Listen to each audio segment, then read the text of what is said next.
এই যে বক্সটা দেখতে পাচ্ছ, এই বক্সটাতে টোটাল কয়টি স্কোয়ার আছে বা কয়টি বর্গক্ষেত্র আছে সেটা আমাদের বের করতে হবে। তো একটা খুব সহজ নিয়ম আছে, সেই নিয়মে আজকে তোমাদের একদম পরিষ্কারভাবে বুঝিয়ে দিব। এই অঙ্কটা করার আগে আমি আরেকটা দেখাচ্ছি। দেখো, মনে করো এই যে একটা বক্স, এটা আঁকলাম। এখানে কয়টা বর্গক্ষেত্র আছে? একটা।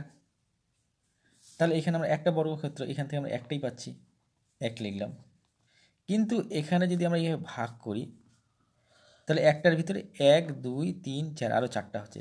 তার মানে এই 1 যোগ 4 সমান সমান 5টা হয়ে যাচ্ছে।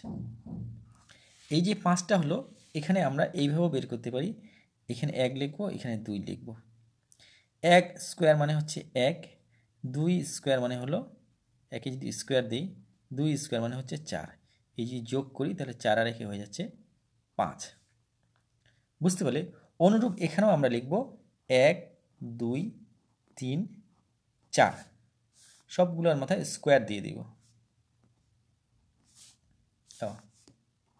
তাহলে আমাদের 1 স্কোয়ার মানে হচ্ছে 1, প্লাস 2 স্কোয়ার মানে হলো 4, plus 3 square equals to 9, plus 4 square equals to 16।